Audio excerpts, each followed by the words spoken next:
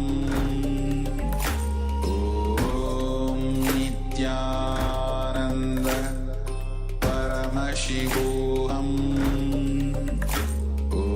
Om Nityananda Paramashivoham Om Nityananda Paramashivoham Om Nityananda Paramashivoham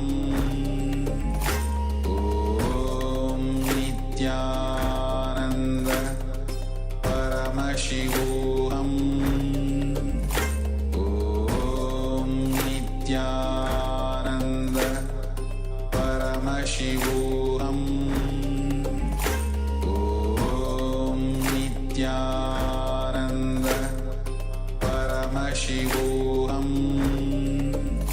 Om Nityananda Paramashivoham Om Nityananda Paramashivoham Om Nityananda Paramashivoham Om Nityananda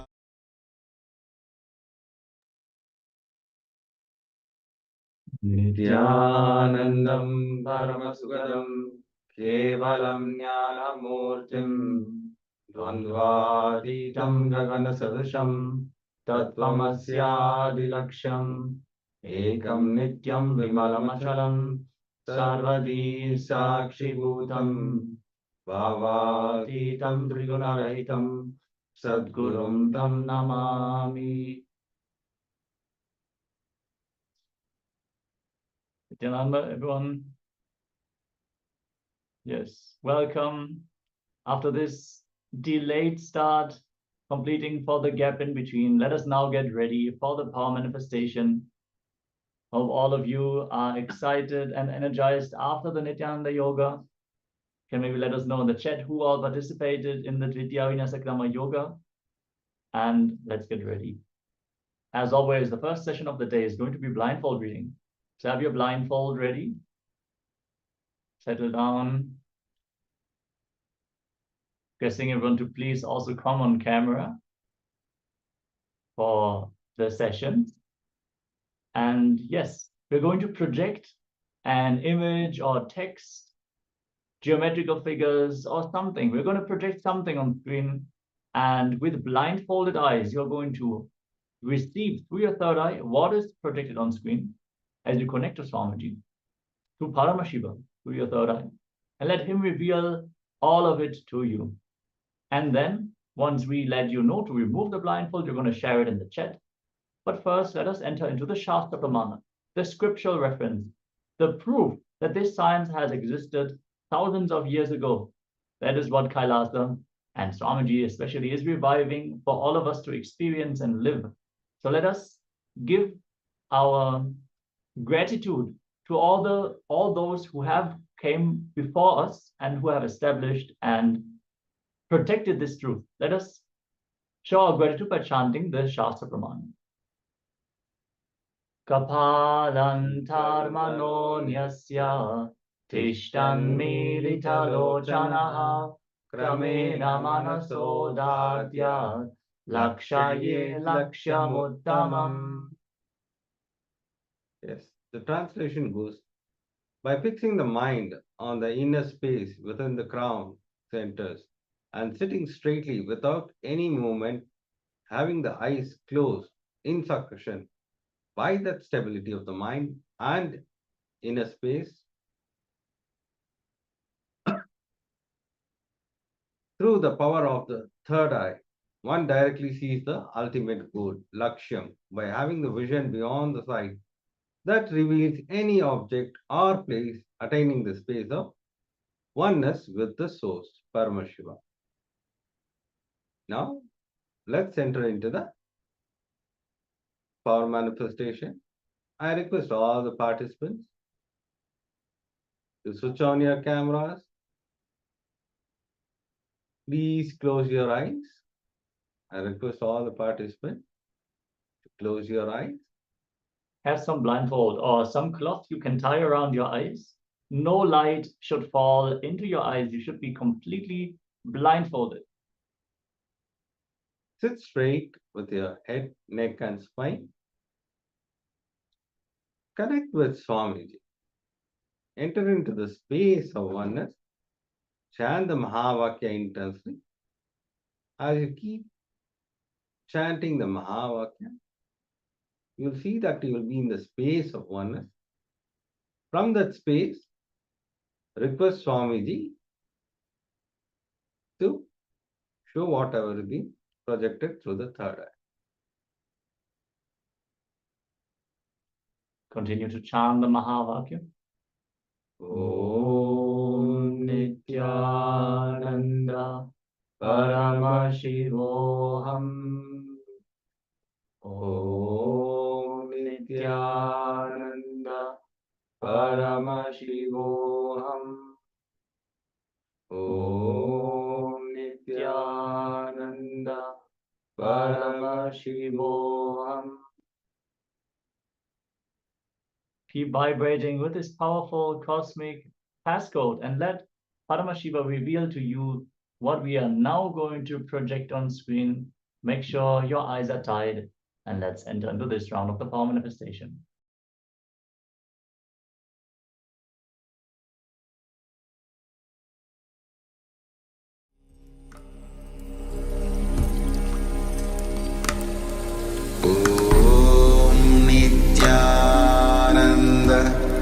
Paramashivoham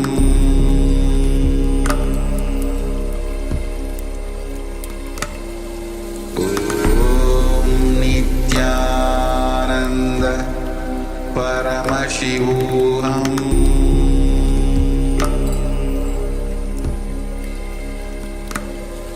Om Nityananda Paramashivoham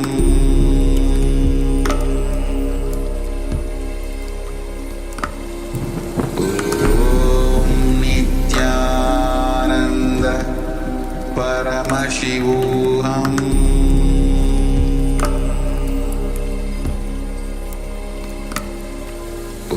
Om Nityananda Paramashivoham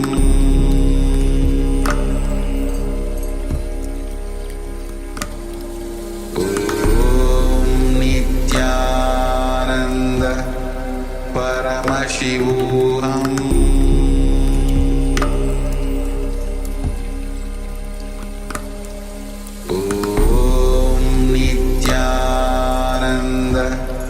Paramashivoham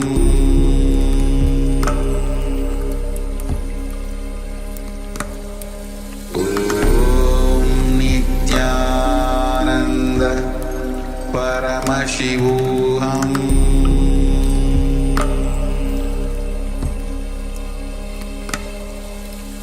Om Nityananda Paramashivoham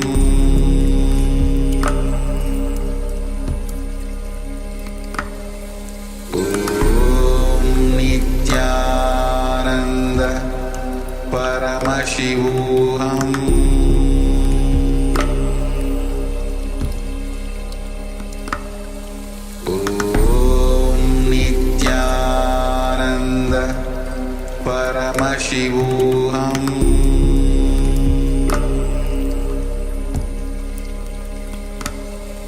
Om Nityananda Paramashivoham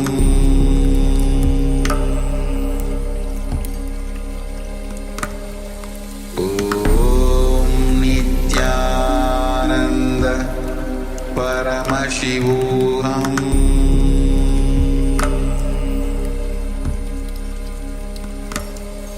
Om Nityananda Paramashivoham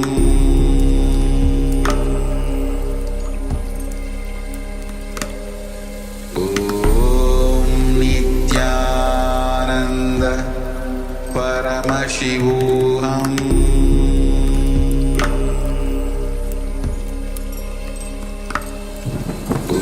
Om Nityananda Paramashivoham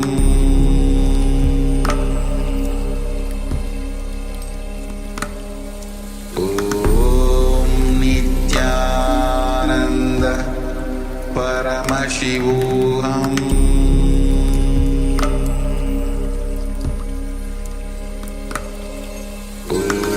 Om Nityananda Paramashivoham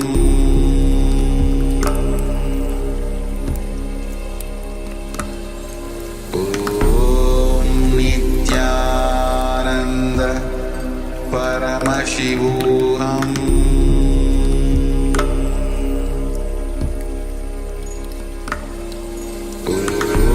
Om Nityananda Paramashivoham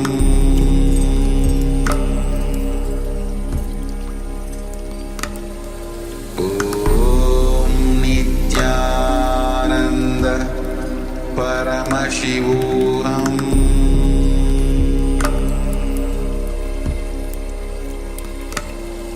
Om Nityananda Paramashivoham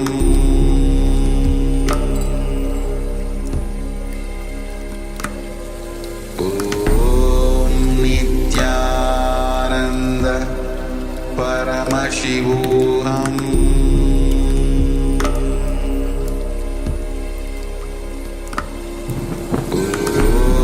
Om Nityananda Paramashivoham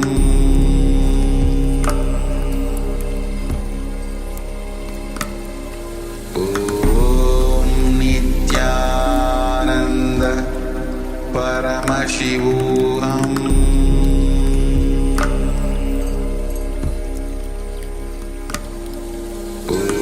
Om Nityananda Paramashivoham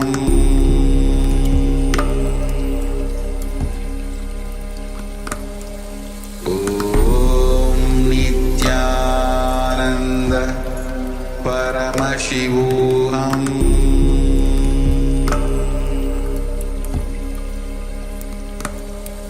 Om Nityananda Paramashivoham. Yes, now slowly open your eye. Whatever Swamiji revealed through the third eye, you can put it in the Zoom chat.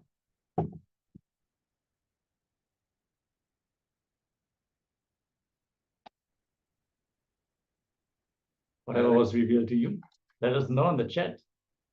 Share anything, any small insight.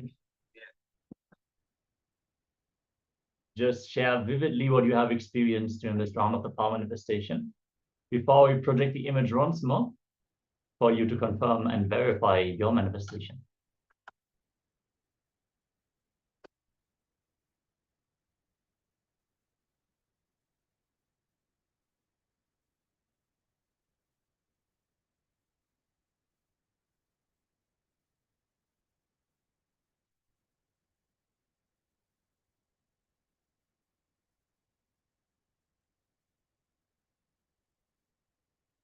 Yes, I request all the participants to participate so that we can help you in the power manifestation.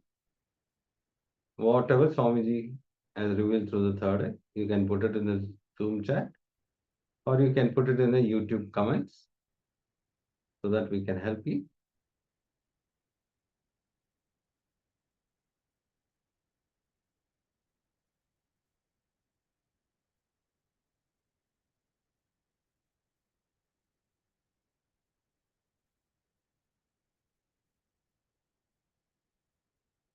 Yes, with this, let us now project the scene once more that was projected before and verify whether this resonates with what you have received in your inner space.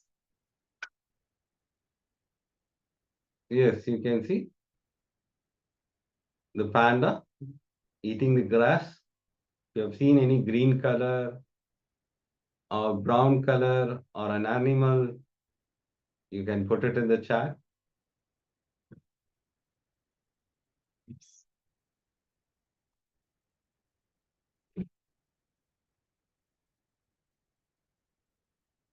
Most importantly, celebrate your manifestation. Even just being a part of this, connecting to Paramashivoham, to this science of power manifestation. What a blessing to be part of this great happening on the planet Earth.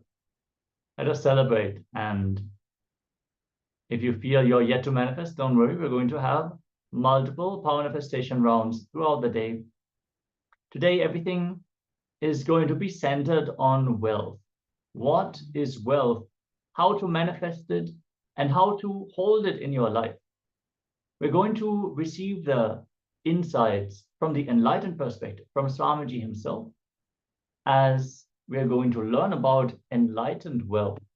Requesting all of you to please settle down, be in a space of deep listening and restful awareness, as Bhagavan himself is going to reveal about enlightened wealth in a short video.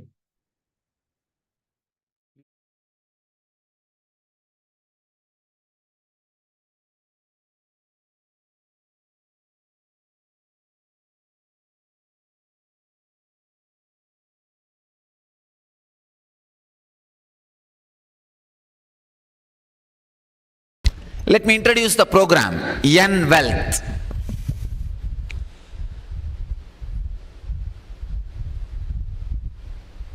Let me introduce the exact process of the whole program.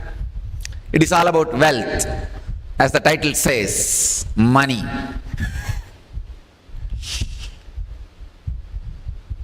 The first question: what an enlightened master has to do with wealth? Why should he talk about wealth? He is supposed to be talking about renunciation. But he is talking about wealth.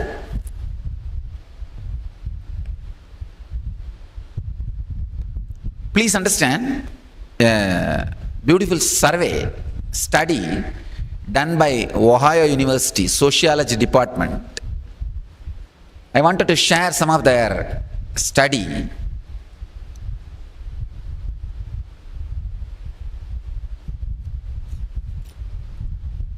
It is done national level in US.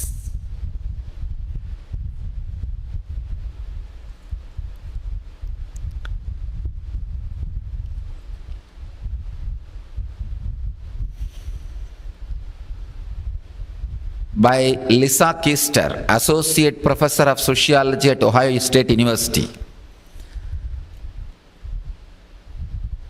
Religion is an important factor in wealth accumulation, a factor that has not received a lot of attention.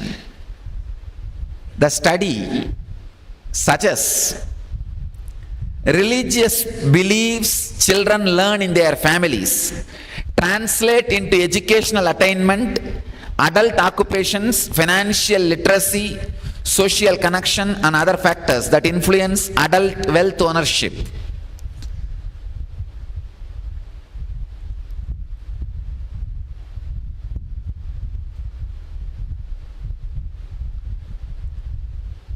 One more important thing, the study says, it is not only the religious affiliation, People who attended the religious services regularly accumulated more wealth. God pays you.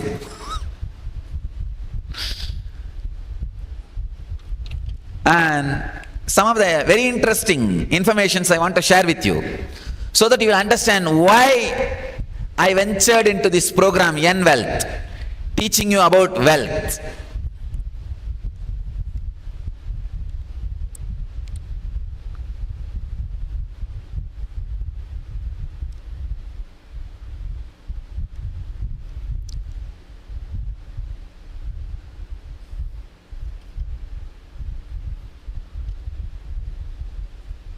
The study says religious beliefs are directly connected to the wealth they create and accumulate. Conservative Protestants don't accumulate too much in this life. Jews encourage pursuits that lead to wealth accumulation, high income carriers and investing. And you will be shocked to know the median net worth of a Jew is $150,000, $150,890, 3 times more than the net worth of an entire sample. And conservative Protestants, Baptists and Seventh-day Adventists and Christian Scientists, only 26,000. Please understand, Jews 150,000 and conservative Protestants are just 26,000. Half of the net worth of the entire sample. Jews are 3 times more the entire sample, and conservative Protestants are half of the entire sample. And statistics of the communities that remained asset poor, Jews are only 1% asset poor, Protestants are 15% asset poor, Catholics are 7%. Accumulations such as homes, stocks and bonds, Jews have 35% have accumulated. Conservative Protestants only 3%. Mainline Protestants 22%. Catholics only 20%. Early life investment and high risk, high return assets such as stock and bonds to earn wealth. Jews, 1/3 of the population do this. Conservative Protestants, 0% of the population does this. Mainline Protestants only 7% and Catholics only 4%. Understand, the study says religion keeps coming up in any model you run to explain wealth. It is something you can't ignore, but there has been little effort to explain the connection between religion and wealth accumulation. And finally, the study ends with a question mark. Still they are not able to clearly pinpoint the exact faith or the mental setup responsible for the accumulation of the wealth. So that job I am going to do in these 2 days.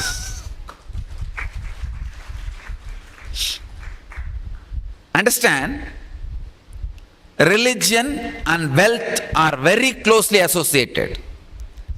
That is the reason I ventured into teaching you how to accumulate wealth. First statement I wanted to make, the first statement of this program: wealth is not a thing to be accumulated or managed. Wealth is you. Please understand.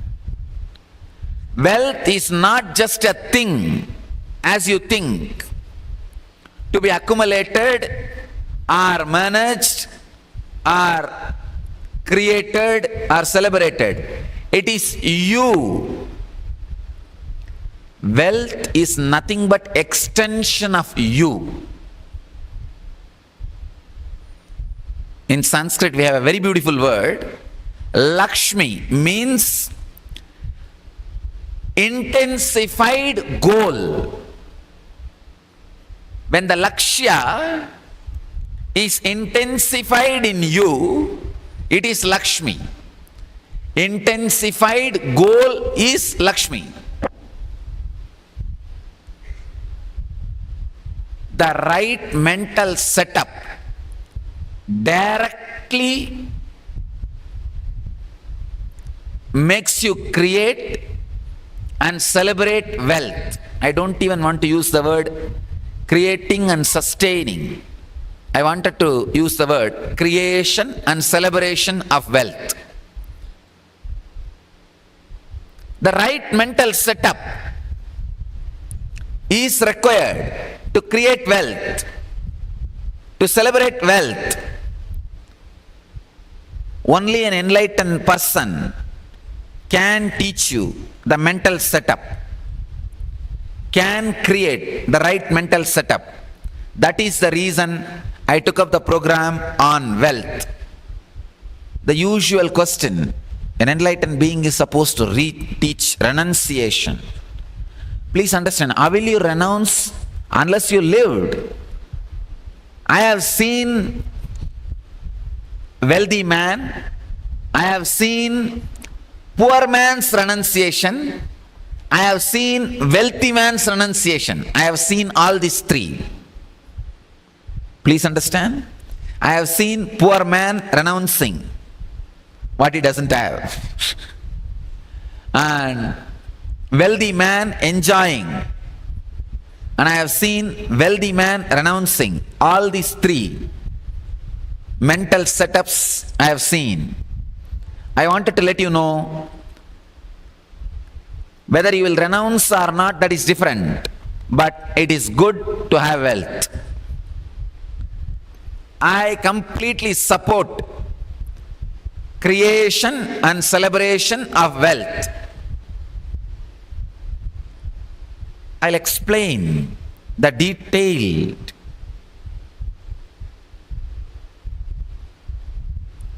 truths and the mental setups we carry about wealth.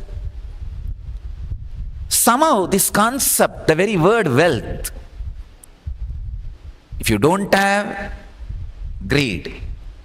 If you have, fear. If you are in between, worry. Too much. I can say the word wealth is too mysterious than God. Even about God, you can come to a conclusion and understanding very easily. But the word wealth has become too mysterious because we did not look into it. The right mental setup is not achieved. Look a little deeply. The very word wealth creates so much of pain in everybody. Either you had too much of greed and did not have it, or too much of fear of poverty, or too much of failure ideas. The moment the word wealth is uttered, too many of your failures crops up in your system, and too many broken relationships crops up in your system. Too many broken relationships, too much of disrespect, too much of the pain and sufferings which you went through from the young age gets awakened. That is why a normal man can never think of wealth in a relaxed way.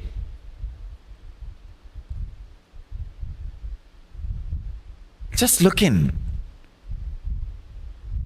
Even if you want to think about creating wealth, secretly you sit and think. Even inside your own mind you create a secret chamber where you plan about wealth. Even your whole mind does not accept for planning about wealth. The moment one corner of your mind starts planning, the other corner wants warning you. Hey, you are planning about wealth, you are going to get into suffering. The other part is already teaching you renunciation. But you need to understand, it is not renunciation from understanding. It is renunciation based on the tendency of moving away from life, escaping from life, a wrong attitude.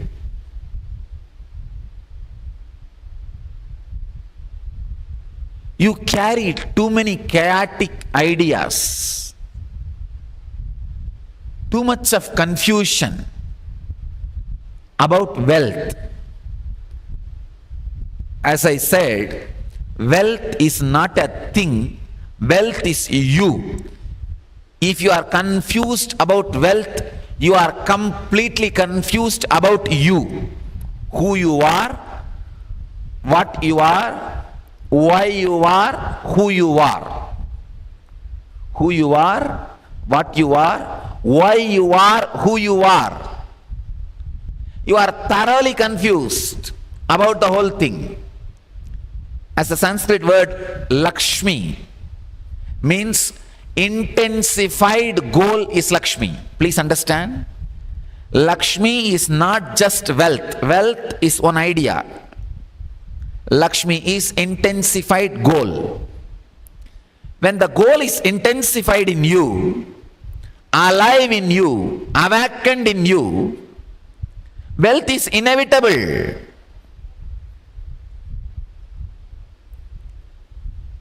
Wealth is not just money, the relationships, satisfaction, the power to convert dollars and rupees into the product which you wanted to have.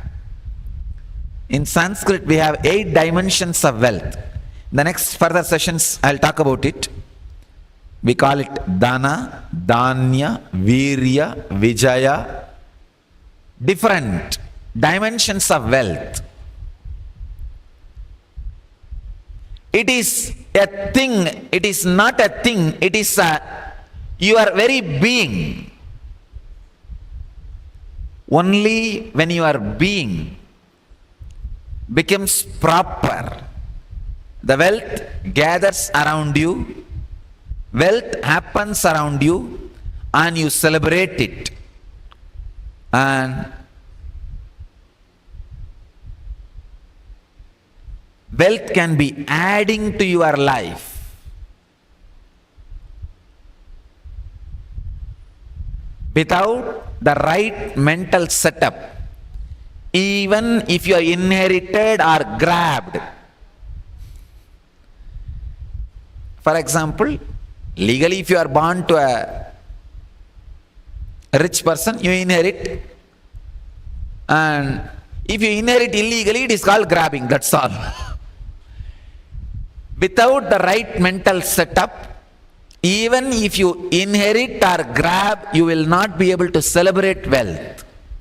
I have seen people, I have seen all kinds of people who celebrate wealth without having it, who celebrate wealth without creating it, who create wealth but don't celebrate it, who create wealth but never use it, who grab wealth but does not celebrate it, who grab wealth but does not enjoy it.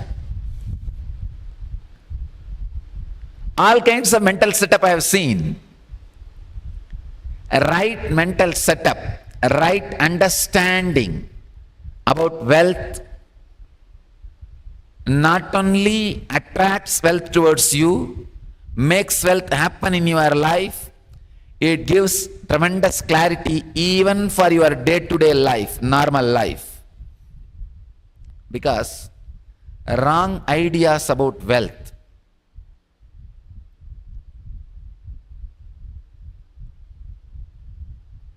becomes a self-impediment for your very growth, for your very understanding, for your very living.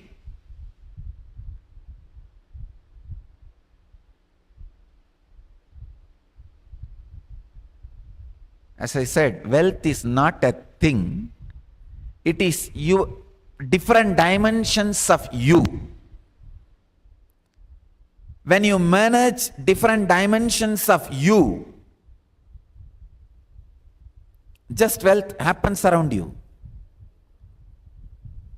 As I said, wealth is not just dollars and rupees. It is relationships, contentment, the peace and job satisfaction, everything.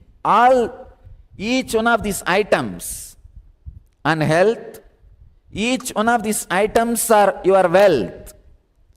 And the mental setup continuously to have success. All these things are different dimensions of wealth. So I think now you are very clear why I am talking on wealth. I am going to work on wealth. I am going to teach about wealth to you. First thing I wanted to do in this program is make you understand all the pains you associated with wealth. Your innate guilt about greed and the ideas put inside you in the young age, the wrong ideas put inside you in the young age about wealth. When your parents fight for wealth among themselves, not only you have wrong ideas about them, you have wrong ideas about wealth. You feel, oh, it is wealth separates people. That one engram is enough for your whole life. You will not be able to create wealth peacefully. You will not be comfortable with wealth peacefully. Just see, how many of you are comfortable when you think about wealth inside you? When you just sit in a relaxed way and remember about wealth. See how much of pain comes out. Whether the failed efforts which you took or the failed relationships because of wealth. When I say failed efforts, so many examples I can give. The efforts which you did not do properly, or which you did properly and did not work out, did not click, or somebody cheated you. Whether somebody cheated you or not, practically every person in the world feels they have been cheated. There is nobody who feels he is not cheated, he or she is not cheated. Then who is cheating? Everybody feels, whether it is a person who lives in slum, or a middle class, or billionaires. Everybody feels they are cheated. They are cheated. How can this be? Somehow, wealth creates, the idea of wealth creates strong, painful memories and engrams in you. That is the first reason why you are not comfortable about wealth. You get into wrong pseudo-renunciation ideas. First thing I want to do in this process is make you understand all the wrong engrams you carry about wealth. Engraved memories, wrong ideas you are having about wealth in your brain, in your system. From the young age, all the wrong ideas you imbibed in your system about the wealth. Please sit and go on writing whatever you remember about money in your life. Please understand. First time, what you heard about wealth from your parents. First time, what you heard about your wealth from your friends, from your relatives, from your teachers. When you started growing up, what are the ideas you imbibed about wealth? I can remember, even now I can remember, first incident of wealth in my life, maybe around the age of 2 or 3, in Indian villages, during the festivals, the uncles and parents will give few coins to kids. So many of my relatives gave money to my elder brother, younger brother, for me also. I got a lot of coins for my share. All of them were counting. I was sitting and looking at that, and I looked into my father and asked, what shall I do with this? He said, whatever you want you can buy. I said, I want one Ganesha to play with. You already gave it. It's there for me. I don't want anything else. Then he said, you can give it away to whomever you want. I said, oh, that's all. Okay. Then I called some of my friends. My house is filled with my cousins, and it's a giant family. I called 2-3 of these guys and said, hey, I don't want this. Whoever wants, please take it.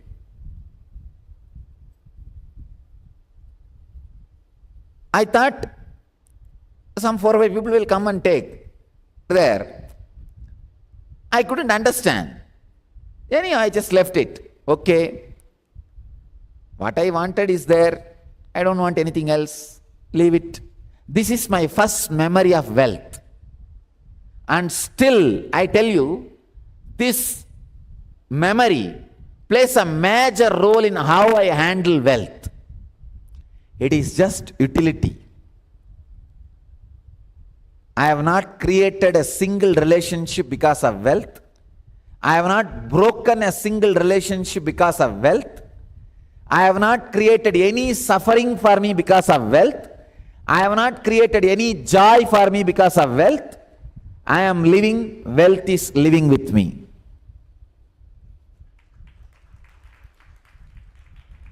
Just wealth is living with me. Understand? Wealth is your personality, nothing else. I can tell you all dimensions of wealth is living with me. I have a right to talk about wealth to you. Of course, I am a wealthy guru. You can't equate my wealth to rupees or dollars. Media has tried their best, saying 1,000 crore, 100 crore. Of course, all these numbers are lies. It is not that much if you equate it to number. But one thing I want to tell all of you, you can't equate my wealth to number, because I have such beautiful, intelligent, strong, feeling connected sannyasis. Each one of them, how many $1 million you will equate them? You can't. That is one of the biggest asset I have. And it is such a wealth. Even when I say it's a wealth, they don't feel it's a pride. They feel only grateful for being around me. For example, if you tell others, my wife is my wealth, naturally she will feel pride. She will say, yes, yes, I know, I am your wealth. But I am telling my sannyasis are my wealth, you won't see pride in them. Not only dollars or rupees, in every dimension, wealth is living around me. So wealth is not a thing, it is just a mental setup. It is self-management. That is what is wealth management. Creating self and celebrating self is what I call creating wealth and celebrating wealth. You need to know, if you are not having wealth, I wanted to make it very clear. I wanted to rewrite the word. Blessed are those who are rich. They live in heaven. I don't want to say they go to heaven. I don't want to use the word. Blessed are those who are poor in spirit, they shall enter into the heaven. No. Blessed are those who are rich. They live in heaven. It's a wrong understanding given about wealth. Being poor is no way connected to spirituality. I am making one more thing clear. Being poor is equally criminal like grabbing or robbing the wealth from others. Robbing the wealth, stealing the wealth, and being poor, both are equally criminal. If you are poor, please understand, it is not that you are not working, you are working in wrong direction to create poverty. Krishna says very clearly in the Gita, Gahano karmano gadihi. World is action. Whether you want it or not, you are in action. If you are not creating wealth, you are in action in wrong direction. That's all. You are in action, but wrong direction. You are creating poverty. In these 2 days, all I am going to do is create a right mental setup for you so that you attract and celebrate wealth. You create and celebrate wealth. First thing, the first process I want to do is sit and go on write all the ideas you received about wealth in the young age. Let me first open you up. What you have, let us dig it out. Then we'll clear this past engrams, create the right mental setup for wealth. Then I'll explain the right mental setup necessary for wealth and the wealth management techniques and ideas from ancient, age-old Vedic tradition. Please understand, Vedic tradition is one of the richest, wealthiest tradition, not just in the inner world, even in the outer world. Thousands of years before, whatever you call as outer world wealth, we are the richest tradition. Even after so many invasion for wealth, so much of swindling, still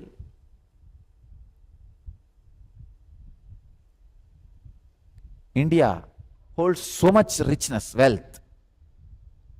First, the invasion by different groups like Kanishkas, Kushanas, and Mauryas, then Mughals, then British, then because the Vedic tradition is life affirmative.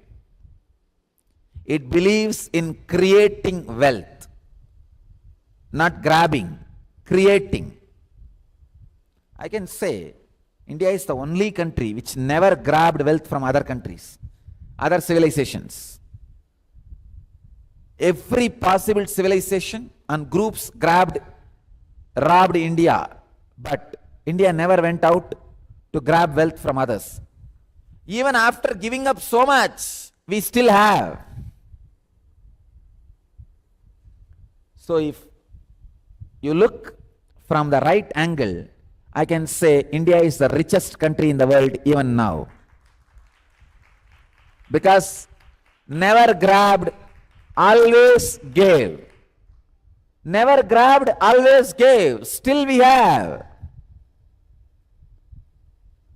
And the funny thing is, still only 3% of Indian man-hour is used.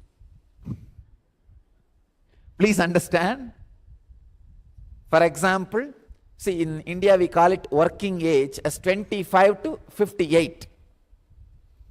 25 to 58 is the working age. If a person is supposed to be working 8 hours a day, 25 to 58, all the Indians into 8 hours. I am saying that people, Indians who are between 25 to 58, and 8 hours. If this is 100 hours, for example, I am giving you, only 3 hours productivity happens in India. I want all of you to know. Only 3 hours. But still, we are creating wealth. So I'll share the ancient secrets of creating and celebrating wealth. Of course, you can look from the other angle and say India is poor country, so much of poverty, slum and all that. I am giving you the overall idea.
Yes.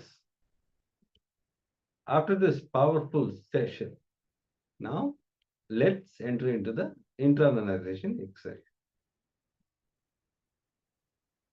So we'll be dealing with wealth. So today's whole theme will be wealth.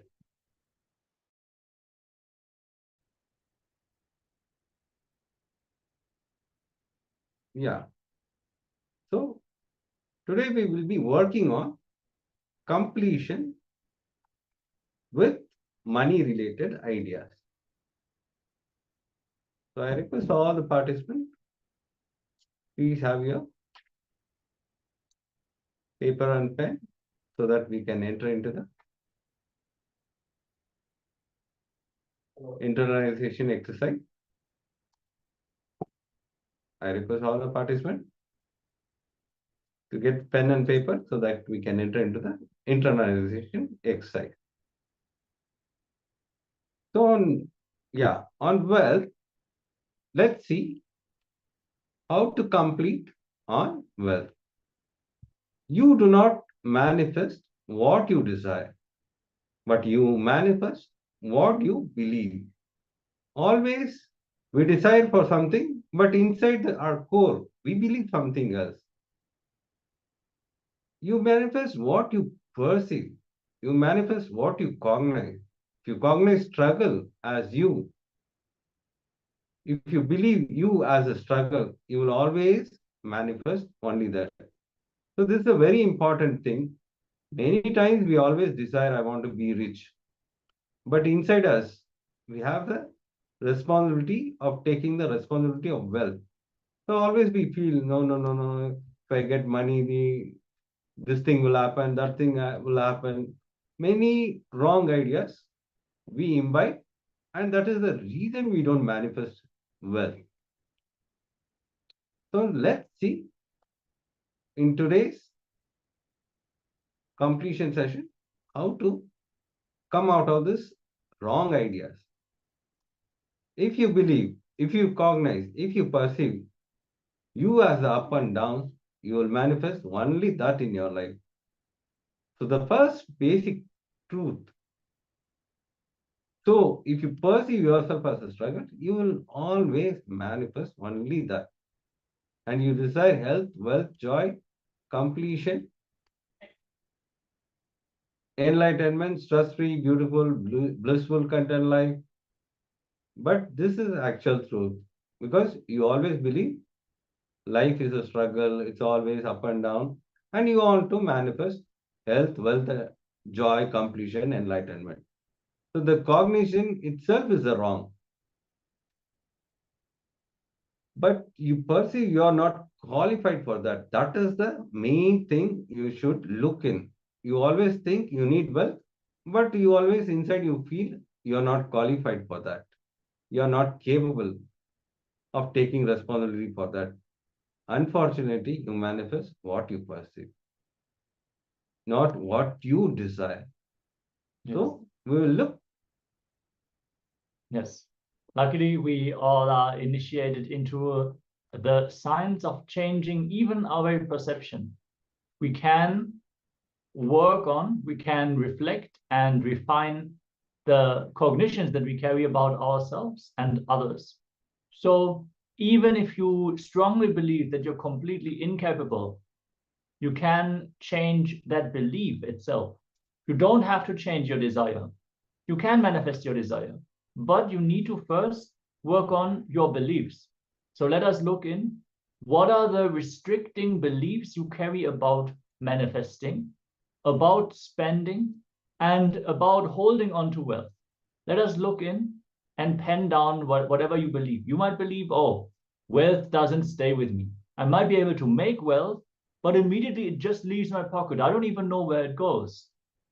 You might believe, oh, no matter how much I work, I just cannot seem to make enough money to bring myself over the month. I'm always struggling. Or you might believe, oh, those people who sit on their wealth, they get arrogant. They are not contributing to society. I do not want to be like that.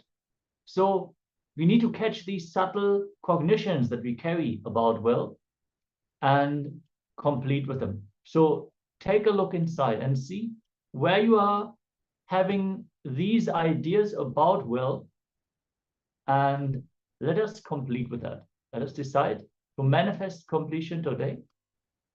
If you have any questions about this exercise, let us know.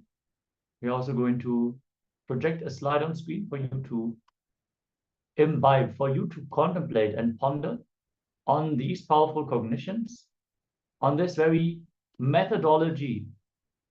We need to cognize that it is not our desires which we are manifesting, it is our beliefs. So let us work on our beliefs. Let us first get clear about what is it that we believe right now.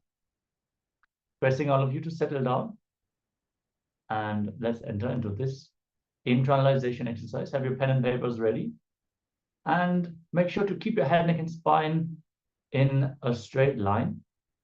Whenever your spine is erect, the energy can flow freely, and you'll be able to get clarity in your inner space. You will have more awareness.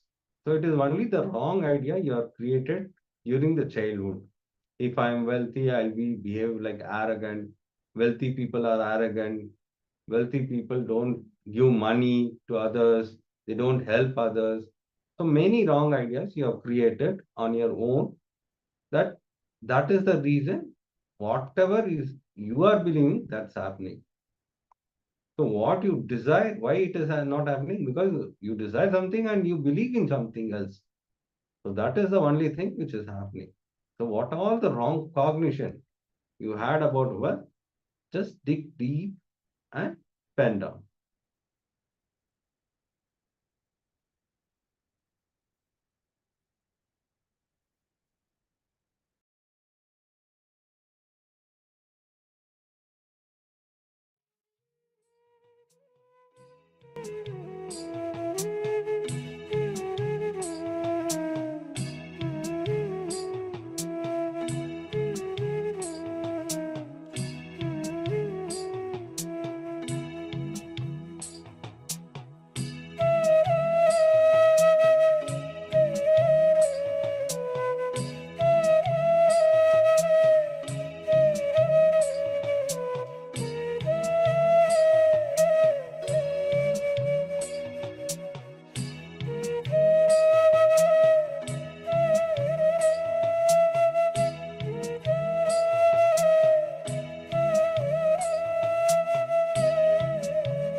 After this internalization exercise, we are now going to enter into a very powerful technique.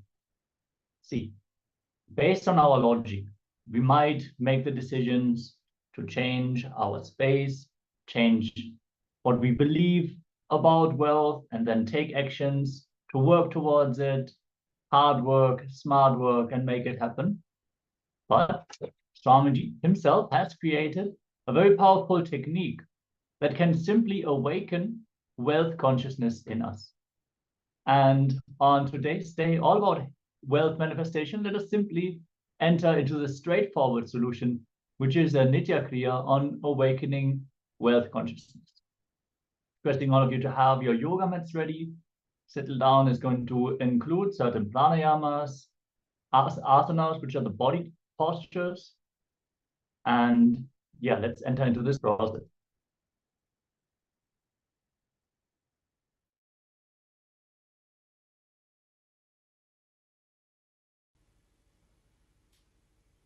Kriya is a direct technique. Awakens your Kundalini, which leads to accumulation, maintenance of wealth.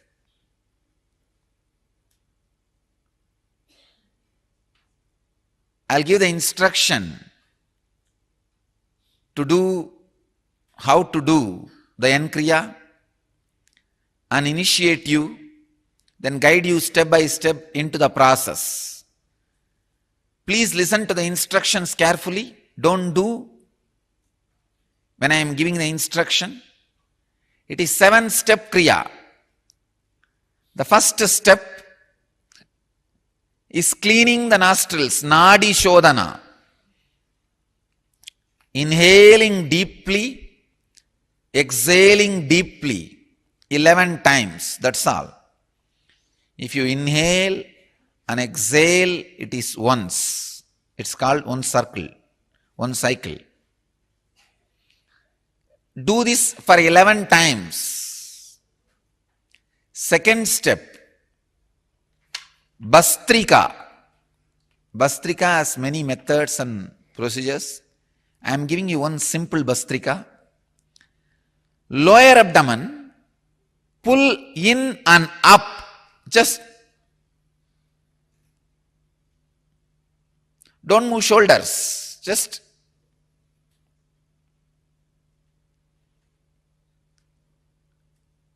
"21 times do Bastrika.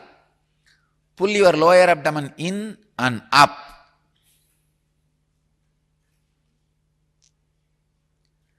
Third, Samana Kriya.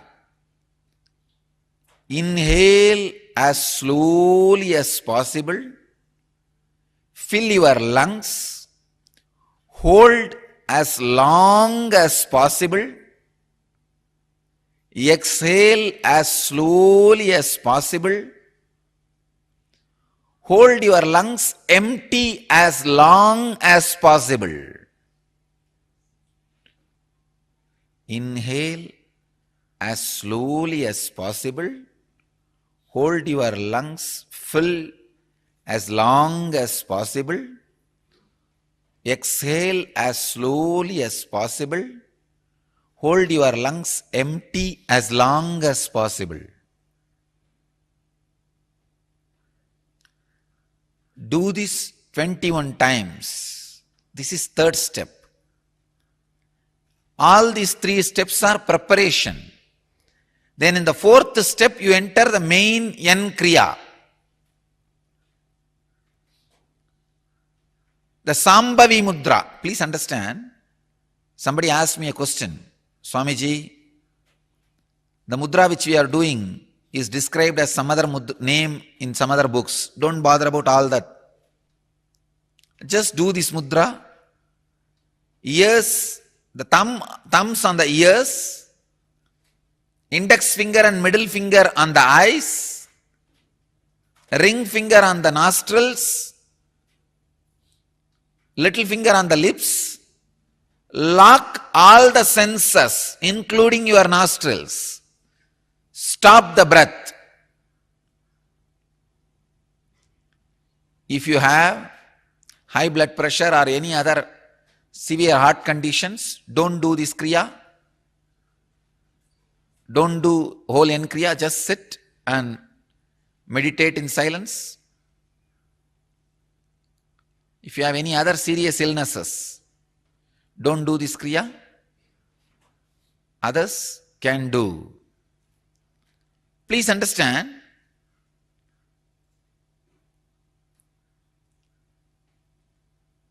lock all the senses, turn the energy inside.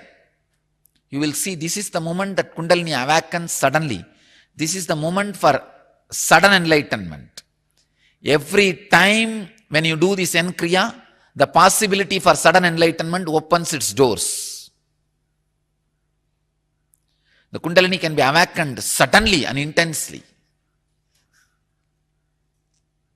Do this 21 times. Actually hold all the senses as long as you can. When you feel you can't hold anymore, then relax the nostril. You may inhale or exhale, just body may balance itself. Body may balance itself. When you feel little balanced, again hold the nostrils.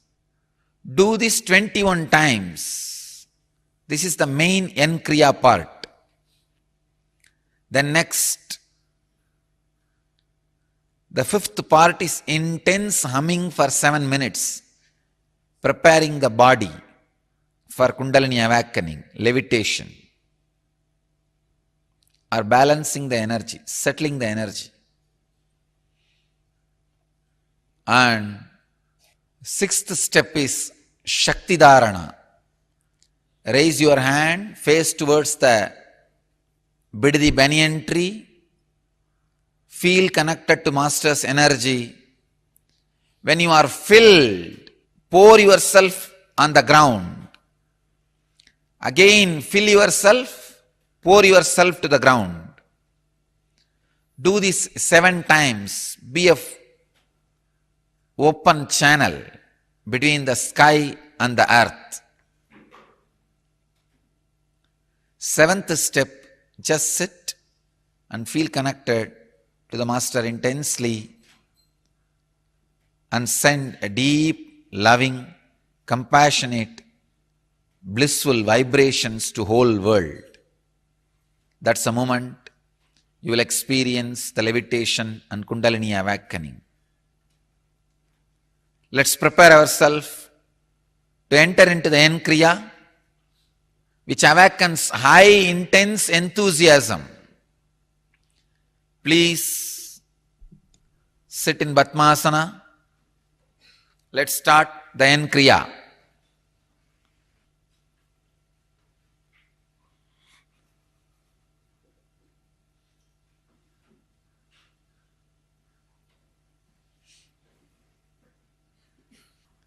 You can sit either in Padmasana or Vajrasana. Start the Nadi Shodhana, inhaling and exhaling as deeply as possible and as slowly as possible. Inhale through left and exhale through right, and inhale through right and exhale through left.